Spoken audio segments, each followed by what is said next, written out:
Hi there, I'm Deep Dhillon. Welcome to your AI Injection, the podcast where we discuss state-of-the-art techniques in artificial intelligence with a focus on how these capabilities are used to transform organizations, making them more efficient, impactful, and successful.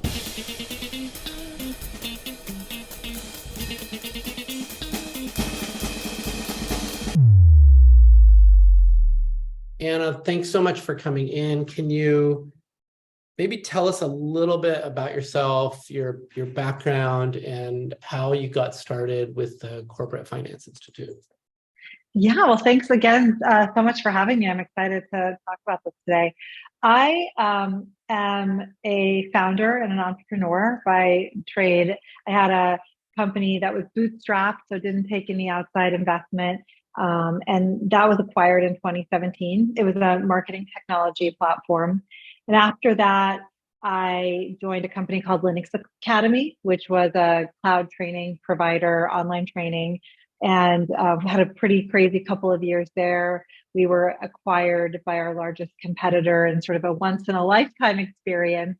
And I left there and went to Arthur Ventures, which was they were our investors at Linux Academy. Linux Academy was the first time I had worked in a venture-backed organization. It was a fantastic experience. I really got to understand the power of the right venture partner after being, dyed in the wool, tried and true bootstrap founder. I really saw there was this whole other world of what venture backing could be like. So I joined Arthur Ventures as a operating partner to work with our portfolio companies, and that's really my forever home. I love being at Arthur Ventures as an operating partner.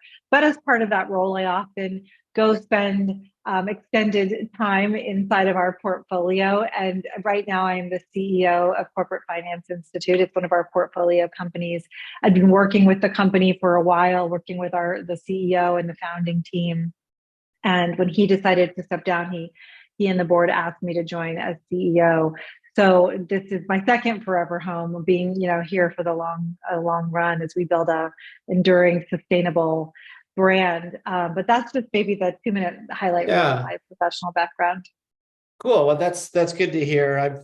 I'm kind of on the opposite end of that, where I've done a bunch of venture-backed stuff and now started Xionics doing not venture-backed stuff. So try to bootstrap on our own. But it's nice to appreciate the differences because they're very different, and there's a lot of pros and cons of both approaches.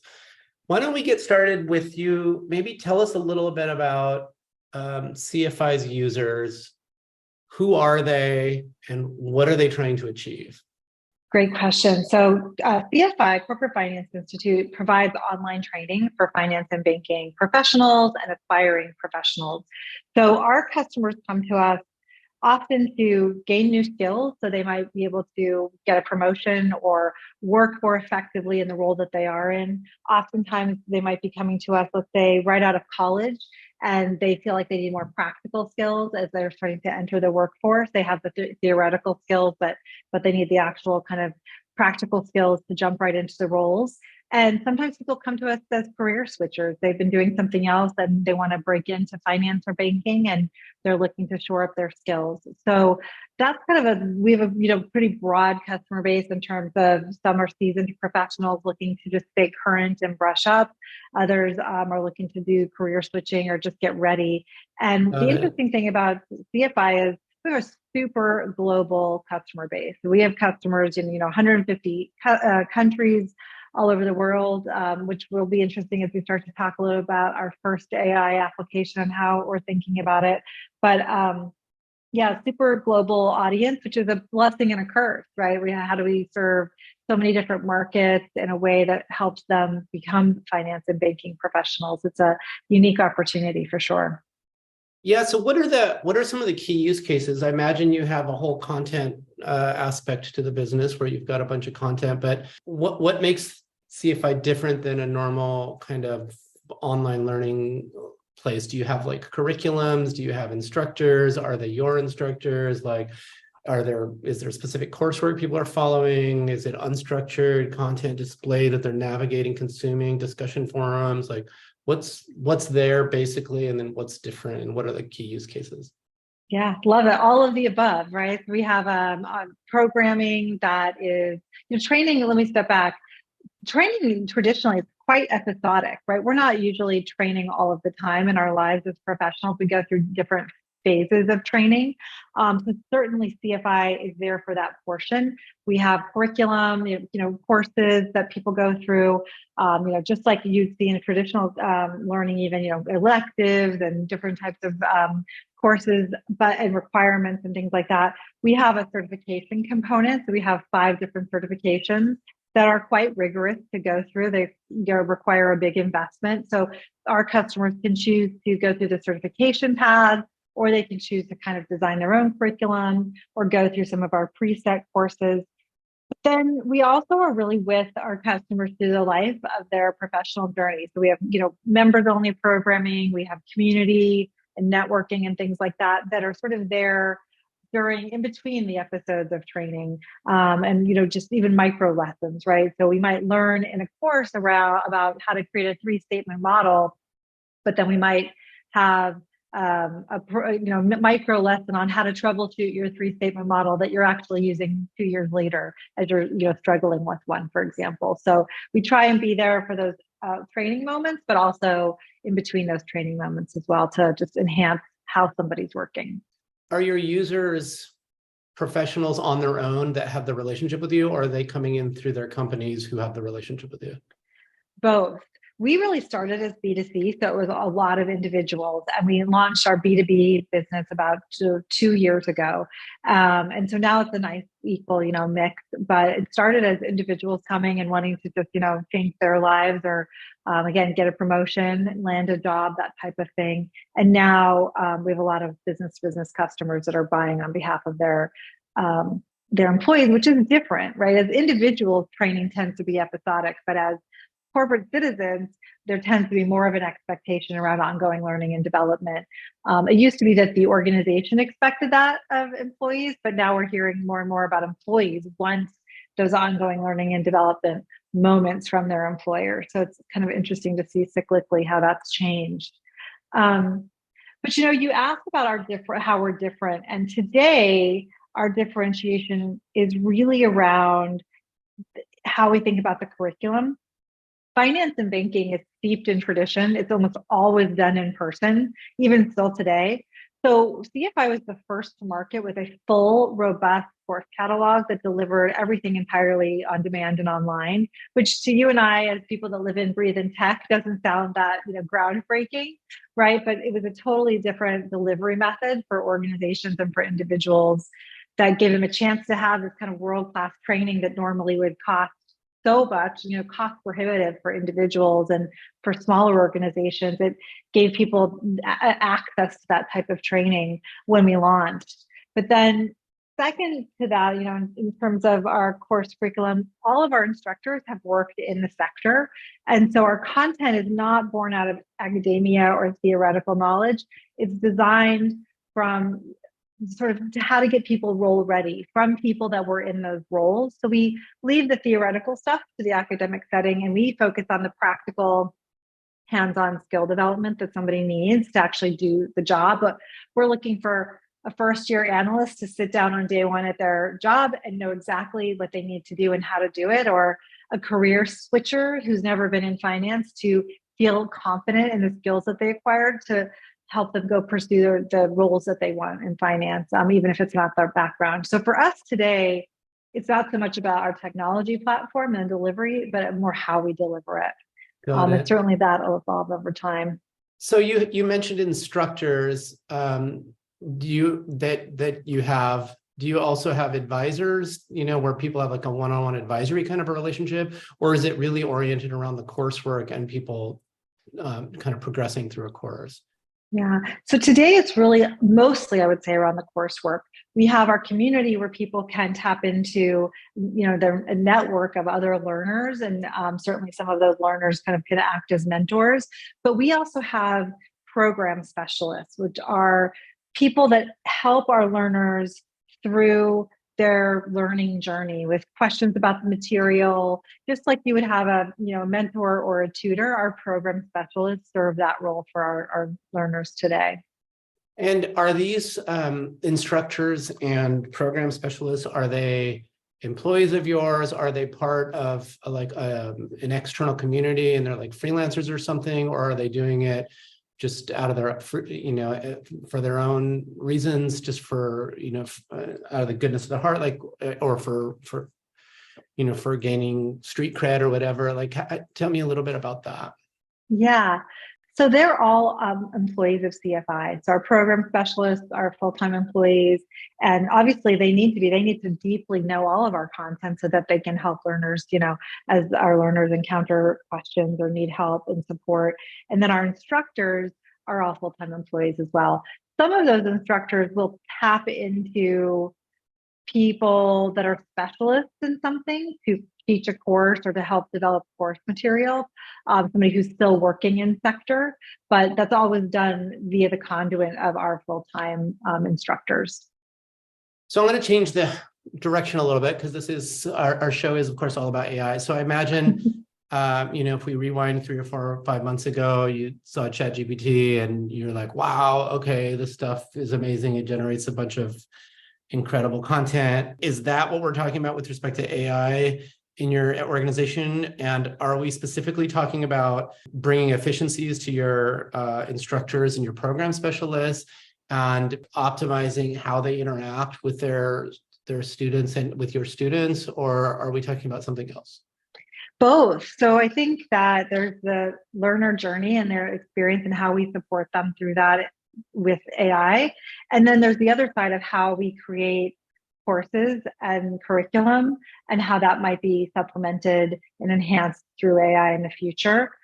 Go flashback to a few months ago and ChatGPT, really explodes. We knew right then that this process of education was forever changed. We also knew that there was no way to predict what that might look like, right? We could sit around and try and predict it, but we knew that it was one of the things we had immediately was like, we're not going to out AI.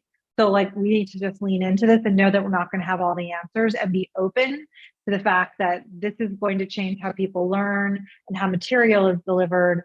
We need to be open-minded about that, not fight it, but also not sit around and just spend time trying to predict where it was going, because it's, for us, impossible to predict what this looks like in a learning experience, 2 or 3 years from now. So one of the things that, that I see a lot as a kind of an emerging idea, there's a bunch of students in a room and professor at the front lecturing. There's that older model, and I mean, it's still prevalent, of course. But then there's also this model of, that maybe you have later on in your career when you have folks working for you, that you can just kind of have conversations and ask them a bunch of questions and pepper them with questions. And you learn quite a bit that way. Most of us who've been kind of through that evolution find that having experts all around you learn a ton. I'm curious if you're thinking of, these large language models as a vehicle to construct kind of content for digestion and reading and listening or whatever, or if you're also thinking about students interacting and going back and forth and talking and pulling on information and, in that chat-like modality. I mean, I feel like, ChatGPT probably more than anything has just kind of redefined how we think about how valuable chat actually can be in terms of learning. Do you find that to be the case, or are you thinking about something different? It starts with chat for sure for us. We have a chat experience right now that's in beta. It goes live in early July. And so that was our first step, is let's launch a simple chatbot that's been trained on our content. So we are confident in the responses given and how it's interacting with our learners, because, we all know right now you can't always be confident in the material that you're getting in some of the large language model interfaces like ChatGPT. So first, let's train a chat experience on our content itself, so that as a learner's in a course that they can ask clarifying questions about the material. So it's not yet a tutor, but it certainly, I imagine, will be more tutor-like. Right now it's asking questions about the content and clarifying.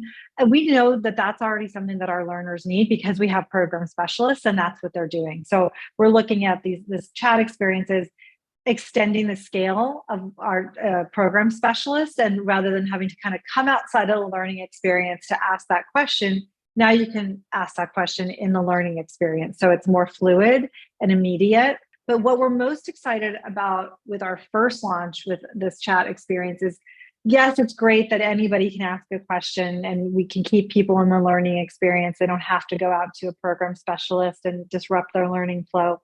But what's more important for us on this launch is that you can ask and receive answers in somewhere between 25 and 50 different languages.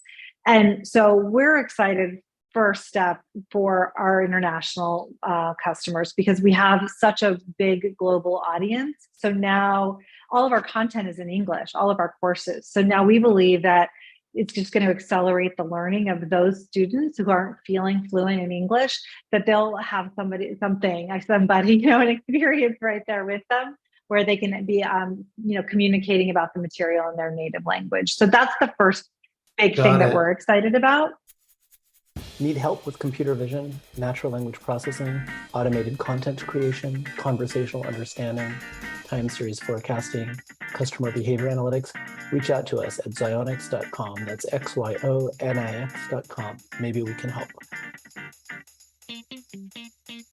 How do you assess the efficacy of the generative output here? And how do you guard yourselves against blatant ad-libbing, which we know happens with these models?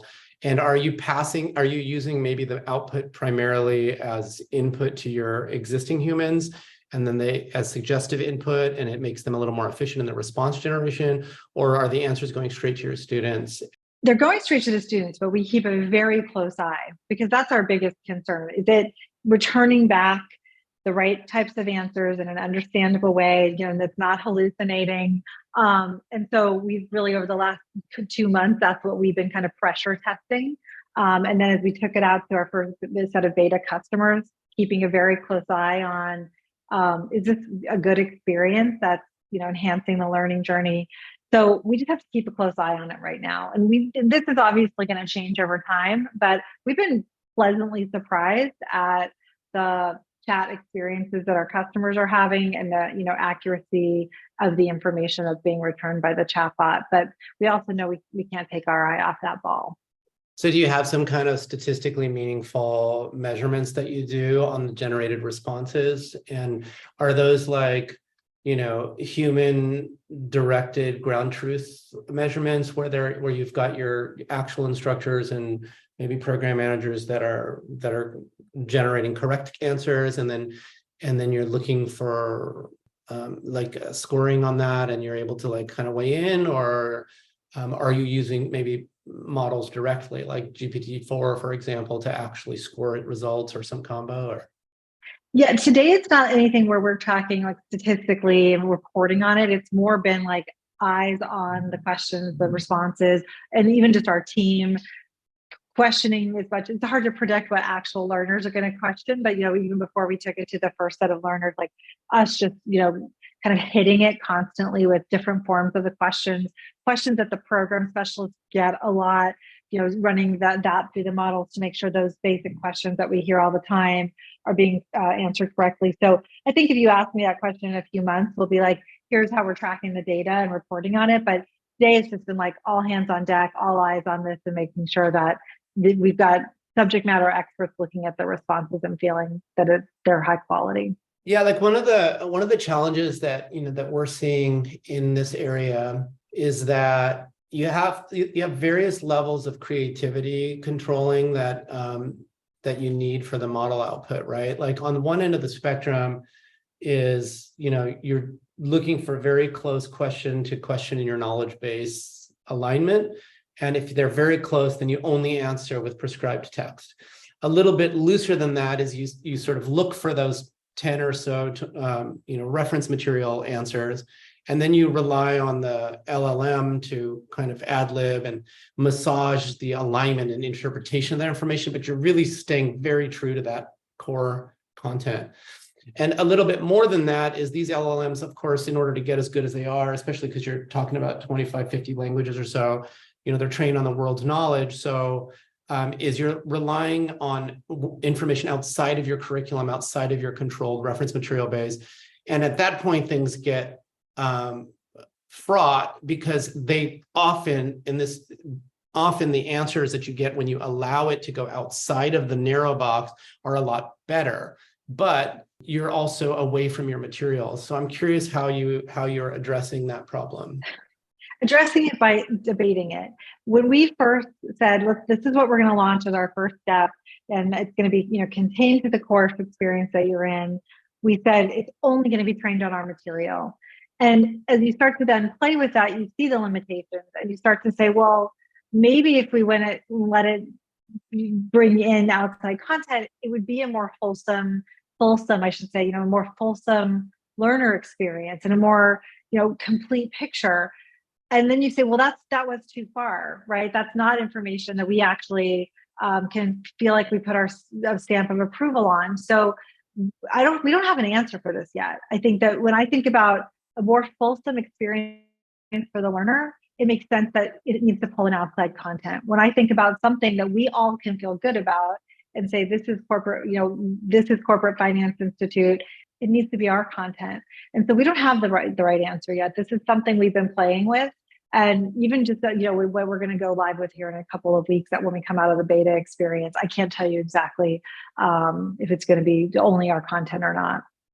Yeah, I mean, this is a challenge for everyone, right? Like, people are trying to figure out how to navigate this, because I don't know if you trained your own LLMs up or fine-tuned on top of something, or fine-tuned on top of like large models outside. Maybe tell us a little bit about. OpenAI. Yeah, we use the Oh, OpenAI. okay. And are you using GPT-4 or 3.5 or yeah? 4. Yeah. So if you're using GPT-4, then you have a bunch of other issues, right? Like, cost is very significant for what you're doing, right? Like each response, to send like a handful of reference materials over to GPT-4, have it reason on it.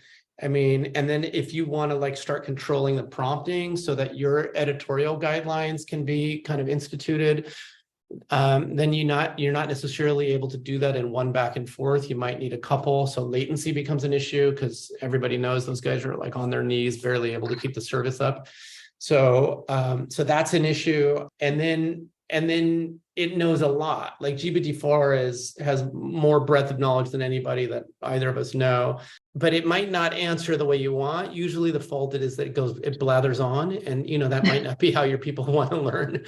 And so you have to oftentimes you have to have like very dynamic prompting to be able to like wrangle that thing into a box. I'm curious how you're finding that. It's interesting that you talked about the latency. That was the thing we didn't know how dialed in we'd be able to get. And the first sort of things that we were playing around with were too long. Like, there's no way that we could sit and have a learner sit and wait for 40 seconds to get an answer back. We just knew that right out of the gate, that was not going to work. So we've been, we're happy right now with the response time that we're seeing.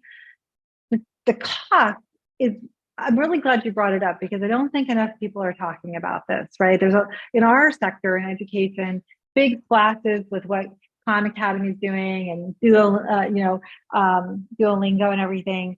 But the reality is some of the fantastic experiences that they're creating with AI, they're very costly, and they're passing that cost on. It could be 20 cents for one response. Yeah, absolutely. So, you look at how transformative maybe the Khan Academy tutor is going to be, your curriculum development.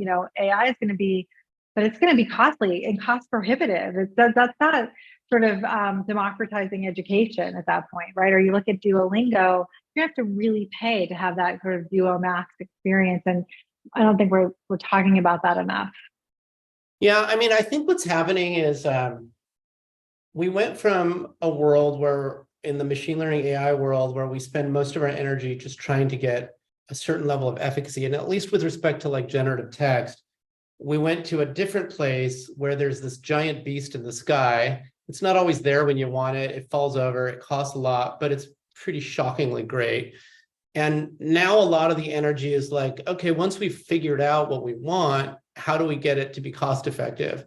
And so there is, running on GPT-4, there's running on GPT-3.5, and then there's like taking some class of frequently asked questions and like routing those all the way down maybe into your private LLM, your Flan T4 or whatever hosted model, maybe even below that where you're doing even older school stuff, which in this day and age is like literally 5 months old, but where you're directly matching against your knowledge base, and all of those latter things get a lot cheaper but perform a lot worse.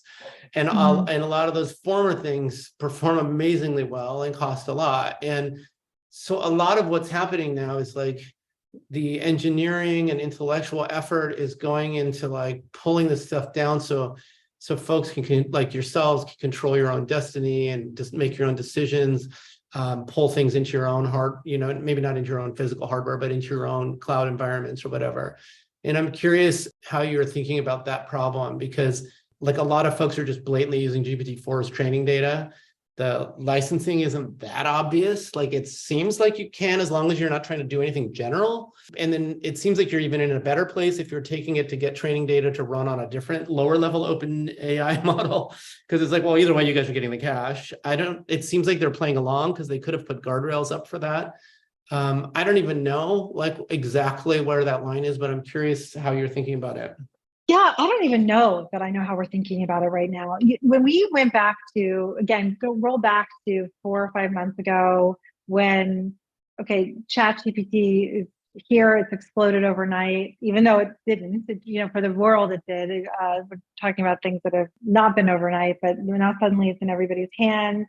And we're thinking through how it's going to impact education and learning. For us, it was so basal and boots on the ground. We have to start developing internal expertise on this. Like today, we're not going to go get it, externally. We need to create our own AI experts. I've used that word loosely, and have our team have experience with them. And it was like, let's just start, right? Let's go get OpenAI's API. Let's think about what's the most utilitarian, useful thing that we can launch the fastest, and go on for that. It was just like boots on the ground. Like if we waited 6 months or we waited a year, we knew that we would feel caught off, if not actually be caught off, because I think a year from now, what our learners are going to expect from us, from an AI kind of experience, is going to be radically different than it is today. And certainly, even think about, if our average customer, let's say, is 26 years old, right? Well, what a 26-year-old is going to expect from us in 3 years is going to be so different than what they expect from us today. So it wasn't even about anything other than go get it and start and like use our staff. We didn't even think we could go get people that would help us externally, right? Everybody was scrambling for those resources. So it was very kind of like boots on the ground, move right now, Yeah, no, we see that a lot. I mean, we shameless self-promotion, but yeah, we're definitely those people that you can lean on to get the expertise fast.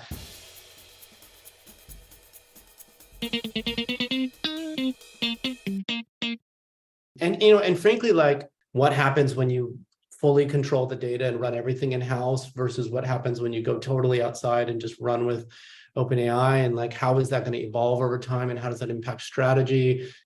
When all of your target users know they can go straight to ChatGPT and prompting gets a lot better or less necessary, what does it even mean to have distinct materials that you're presenting?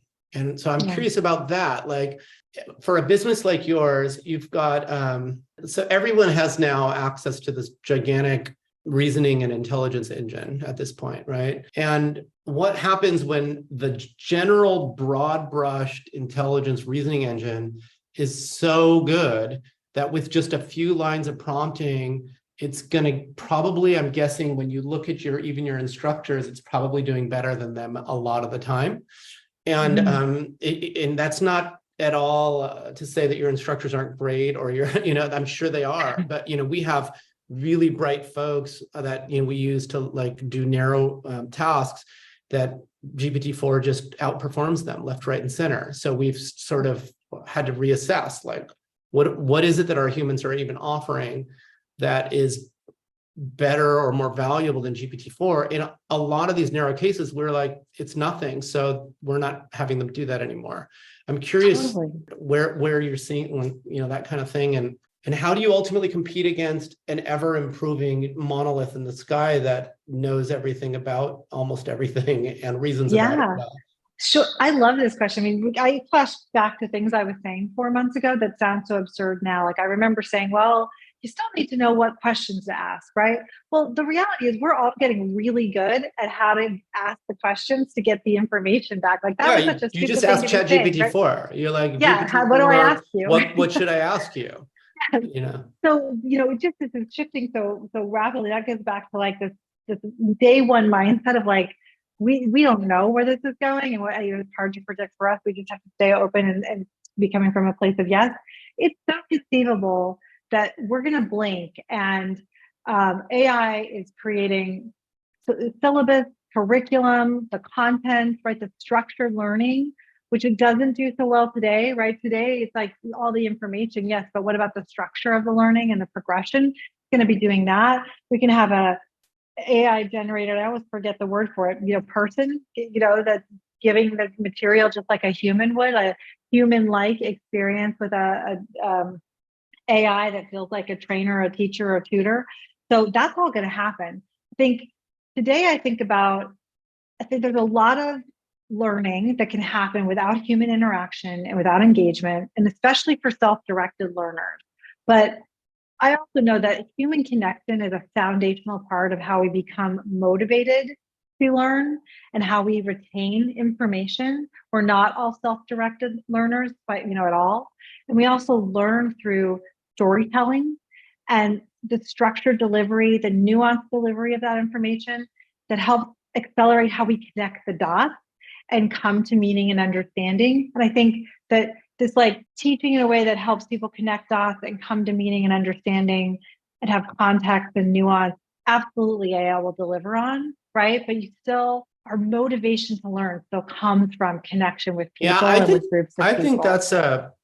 I think that's a really important point that maybe it doesn't get talked about enough. I feel like the most important job a teacher does, is help motivate, right? Like and as much as, like my Google Calendar, my ChatGPT, like any social expectations those bots might synthetically create to have of me are not going to really resonate with me, because at the end of the day, I know they're a bot. But we all know that like a lone founder struggles because they don't have to do the thing, right? We all know like students without somebody else relying on them, like in a group assignment, may or may not do the thing. And whenever there's like social expectation around you, our innate need to like rise up and like help other humans out and not disappoint doesn't really map to robots. It's one of the few places. So I'm curious, like, what does that mean as far as product goes? Like, does that mean taking your instructors and maybe your program folks and like extending the reach of their social expectations in some way, where somehow they're like connecting tighter with the students and they're like, cheering them on, and sure, maybe it's bot generated, but it looks like it's coming from them. And maybe there's sporadic one-on-one real life interaction. Like, what does that mean as far as product? Absolutely. Like that's happening today already. Our subject matter experts spend time every day in our community, like our actual instructors connecting with students, right? Answering questions, telling stories, giving advice and mentorship. And yes, a certain part of that could be done by AI even today, but we very much view that as part of the role of the subject matter experts and how it'll evolve. I think too, there's this, where I can ask ChatGPT today, tell me about the day in the life of an investment banker, a first-year investment banker, in as much detail as you can. And it will be accurate unless it's hallucinating. But I'm not going to get that same story when I ask somebody who was in investment banking for 20 years that was in that role. It's going to be a different kind of story, right? Different fabric, different nuance to it. So we'd be foolish to think we're not going to get all that from AI, but I still think there's this other layer that we get from human interaction. So yes, that the role is as our subject matter experts will absolutely change. One of the things I notice when I talk to folks who aren't, in the tech world about, ChatGPT, for example, I'll give them the tool, and first of all, they're just like, wow. But then there's like this massive blank slate problem. Like, humans are not great at like knowing how to initiate conversations, right? Like, people who have these very successful careers, like, one of the things they're great at is just talking to pretty much almost anyone and being able to just ask questions. Like, any great executive, as I'm sure you know, is great at asking questions. So what do you do? And like just digging in and asking and asking and asking. Most people are horrible at this from what I've seen. Yeah. And they don't even know what to ask or how to even use the tools that are staring at them. And I'm curious, like I know that like ChatGPT, there's a full expectation, and all the LLMs, I don't want to over-index on ChatGPT because this happens with everything. All these machine learning AI systems have this expectation that you initiate the interaction. And when it comes to learning, it feels like if you go to a middle school math class, I'm pretty sure that the students don't pull to learn, right? Like the teacher's up there pulling to get these middle school kids to do stuff. The teacher's the one asking the questions. And then the students are mostly ignoring or spacing out or not paying attention. But it seems like we got to get better at getting people to care to learn, which is what you're talking about, the motivation. We also have to just get them better at like being intellectually curious. And then we have to get them better on acting on that intellectual curiosity. Totally. Natural curiosity. Number one, natural curiosity is my number one skill that I look for in people, just that innate natural curiosity. And, some people have it and some people don't. And how do we awaken it in others that don't have it? I wish I knew. When you think about in a world where now not only do we have all the information that we could ever need, now we can actually ask questions in a conversational way, get to that information. And then, you think about, well, what do we need to teach people? We need to teach people how to ask the right questions, think critically about the questions, think critically about the responses and the answers. Like, what we need to teach people has to change, right? That how do we get people to initiate that with the right context and the right frame and ask the question in the way that's going to get the right, response. I think that's going to become a skill. And I don't know how to tap into it when people don't have it naturally. It gets to intrinsic motivation, right? I mean, just a little side, when we were talking kind of about the motivation of the human element of, wanting to please a teacher or wanting to please somebody, or the reward of, the gold star. I mean, tech already does that, right? That's streak. That's not even AI. Let's think about, why does Duolingo have the average daily users they have? It's the streak functionality. And it's like tapping into this competitiveness. We want to, maintain our streak.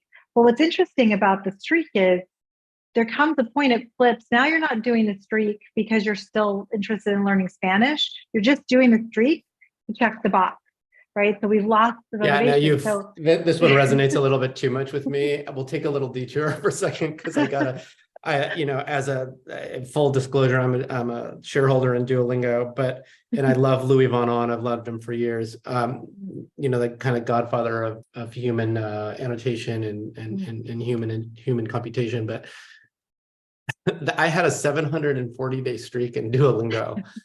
I don't know what happened, but somehow I lost it, right? Like I just lost it. Oh no. I can't remember what happened. And I thought, Jesus, guys, they gave me like one day, but I was like out of pocket somewhere. They gave me one chance and that was it. And then they never gave me another chance. And I've never touched Duolingo since. And I'm like, seriously, people, like somebody inside, I know these guys, you have really bright, engineers and computer scientists, like someone's got to analyze this data and say, we're going to give you this one last chance to buy your streak back, but make me feel not bad about it. Right, exactly. Because now you have shame, right? They can't make you feel bad about it. That's not true. So let me ask you something, because I just am fascinated by this. At some point, maybe it was streak day 700. It was not about the learning. It was it totally shifted. Yeah. I got obsessed with this stupid streak. It was just, I mean, like I would, I just started learning other languages because I started off with Spanish, and then I found that like, okay, if I'm going, into another country, then I can switch. So I'm like, okay, well, I'm no longer going on holiday to Mexico, but we're going to Italy like in another, few months. So I'm going to switch to Italian. And then I got obsessed with Italian for a while. And then I was like, I guess I should, being from India, I'm fluent in Punjabi, but I've never really, because I'm raised here, never really read and wrote Hindi. So I'm like, oh, well, I guess to keep the streak going, I'm going to switch to Hindi. So I did that, got really obsessed for a long time. And then I lost my streak. And now I have to like get up to speed on Portuguese because we're going to Portugal, but I don't care because I don't have my streak and it's never going to be as good as 740. No, you burned. They burned you. They burned me. And I just think like, man, that's a problem. I don't know why it switches like that. I think part of the reason it switched for me with Duolingo is I think they fail in a few really key areas. The thing about language is you have to write. If you don't write, and I mean physically write, like I'm sitting this meeting and and we're chatting. I have my notepad, I have notes. I can't read them. I'm positive you couldn't read them. No one on earth can probably read these notes, but it's like me wiggling my pen on this paper somehow gets it into my head. They don't have that. And I think that's crazy. That's like insane to me. And then the other thing is they're not doing anything like conversational outside of the cutesy little icons. I feel like it's almost like they've over gamified it because, they're on Wall Street now. They got to report the engagement numbers. Like everything comes down to who's paying the $5 or $20 a month. And it's been over gamified where it's less about language learning now. And it's just about like video gamifying this thing. Yeah. It's And so I true. think that's sad because I know Louis Vuitton is not about that, but I think that's what's happening. So Definitely. As I understand it, you can pay something more and you get the actual version that talks to ChatGPT 4 and you can actually converse. So that might be the next way I get back into it. But you should try it. I think it's called Duomath, and it's stuff I've seen of it. It's pretty amazing. There's been languages that I've learned where I'm in country, I am immersed, I have a tutor that spends 3 hours a day with me. I have social expectation, which I think is massive, right? We had this tutor when we were filling in on a language in India. She'd come every day, but we knew she was coming. And if we didn't do the work from the day, this is my wife and I, if we didn't do the work from the day before, then you just felt ridiculous. So you just, so it's that feeling that has to like materialize. And the same thing happened to me with guitar. Like when COVID hit, I got obsessed with, I'm like, okay, I'm going to just take the pandemic to learn guitar. And I got somewhere, but not very far. And then after the pandemic ended and stuff, I'm like, my wife gave me guitar lessons with this amazing guitar teacher nearby. And going back to your motivation comment, this guy is better than any teacher or instructor I've ever seen, simply at getting me excited about what it is I'm learning. Like, forget about he's great at all this other stuff too, but the thing that's like really differentiating is, when, I don't know if you've ever played guitar, but like when you're first learning, there's just this insanely boring stuff you have to do because you have to get your hand to move in weird ways that it doesn't move. And it's painful and annoying and super slow going, especially if you're learning on an acoustic. And he had this way of getting super excited because I could play the same chord we've been working on for 3 weeks, but it suddenly sounded clean. And then he would like analyze the heck out of it and get all excited about it. And I'd go home and all of a sudden this activity that just seemed dumb and not to the point, because I just want to go in, with my musician friends and just boom, like play and jam together. And instead I'm stuck on this boring chord thing. But because he's like, we got to unlearn all this bad habits you picked up during your 2 years of COVID playing. I don't know. I think there's something really key there where we have to ask ourselves, what are the machines never going to be good at? And maybe we need to start focusing on those things. 1,000% we do. And we can use the guitar analogy. Is there going to be a world where you can have a virtual AI simulated, instructor who's hearing what you're playing and giving you very real feedback? Yes, like everything that instructor could do. But is there going to be an AI world where you can show up and jam? No, and get that energy from other humans in the room making music together? No, right? So let's not pretend that AI might not be, we'll never be able to teach you guitar in the same way. But AI is not going to make 5 humans in a room feed off of each other's energy and spontaneity of, making music together. Like, so I think you're right. That's what we have to start focusing on, are what are the things that AI can't create for us. Have data, have a hypothesis on some high-value insights that, if extracted automatically, could transform your business. Not sure how to proceed? Bounce your ideas off one of our data scientists with a free consult. Reach out at xionics.com. You'll talk to an expert, not a salesperson. Yeah, I mean, the question I've been thinking a lot about, and I'm curious what your take is. I'm increasingly convinced that with this AI revolution, intelligence and like superb reasoning are commodified, right? Like everybody now has access to, they don't have to make stupid decisions. They don't have to reason like crap anymore, even if they're dumb. Like they can really, they have the ability, and it doesn't take a lot to get first-class intellect and reasoning. Maybe not, 160 IQ level, but we got 5s on almost all the AP tests, amazing scores on the LSATs. Like, it's pretty crazy right now. But what happens in a world where reasoning and intelligence are commodified? Like, what else happens? Because I think it's too easy to just say, well, humans, like, existence is pointless, and like, or we get sidetracked with the work conversation. Like, throwing all that stuff aside, I don't think that's true. Like, what I'm finding is, like, personally, my work has gotten so much more interesting. I don't have to spend 6 hours writing a proposal. I spend 15 minutes because I get GPT-4 to write it for me, and then I just torque around the edges and boom, it's out the door, so I can go do something interesting. What I hope, and this may be naive, but what I hope the emphasis shifts to is soft skill and interaction and engagement. Is there a way that the impact on our output is such that now what's more important is how we interact and, being in the room and the human connection? Perhaps now there's more time and more time for it, and more emphasis and importance placed on it. Yeah, it's like it feels almost like creativity is more valuable. Yeah, because creativity is still like that raw analytical horsepower that it took to come up with reasonable plans and reasonable approaches. Anyone can get that now. And the more you interact with, these systems, the faster you learn, so that it's almost like I see my thinking going up a level. Like it's like, how like 20 years ago, like I remember, I think it was 1995 was like 94 was the first year that I got a laptop for work. And so that was like the first time that my work info went home with me.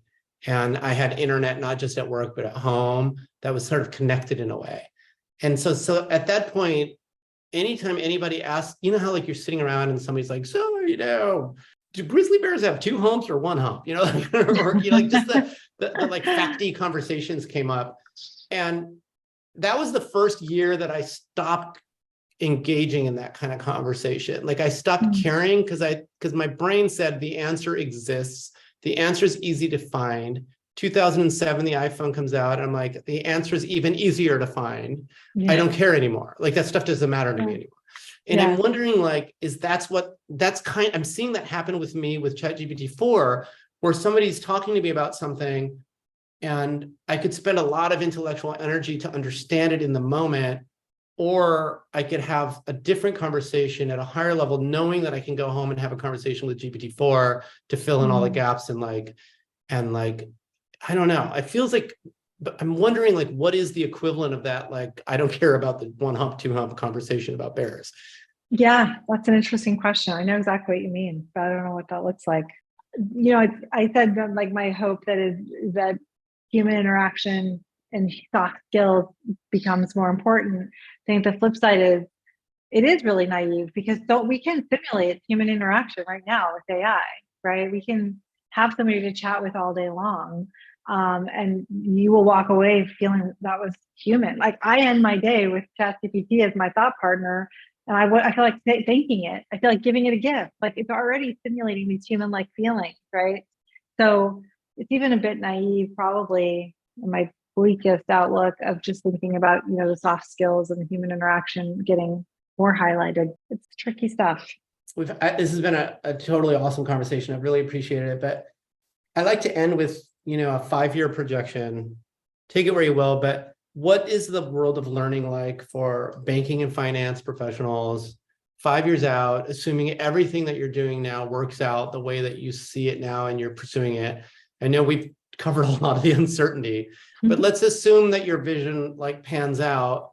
What does it mean? What does the world look like for those professionals? Well, I think number one is some of the jobs that we train for today are going to look fundamentally different, and maybe some of them will be different jobs. I think there's certain roles in finance and banking that will be supplemented pretty drastically by AI. So I think that when I think about teaching and learning in 5 years, learning will be totally shifted. I think how course material, how the structured delivery of content is largely going to be driven by AI. And so the human layer on top of that is likely around the storytelling, the real world of the experience of being in the roles that people work in, and will be much more, like you said, kind of coach and mentor and cheerleader like, and guide, than they will be creating material and curriculum and things like that. But you can't take away, no matter what, I think you can't take away storytelling, and I think you can't take away the nuance of working in roles, right? And what that's like. That's going to be hard for AI to replace. Well, thanks a ton. This has been really fun. So thanks so much for coming having on. me. Yeah. Thank you. Really enjoyed it. That's all for this episode. I'm Deep Dhillon, your host, saying check back soon for your next AI injection. In the meantime, if you need help injecting AI into your business, reach out to us at zyonix.com. That's XYONIX.com. Whether it's text, audio, video, or other business data, we help all kinds of organizations like yours automatically find and operationalize transformative insights.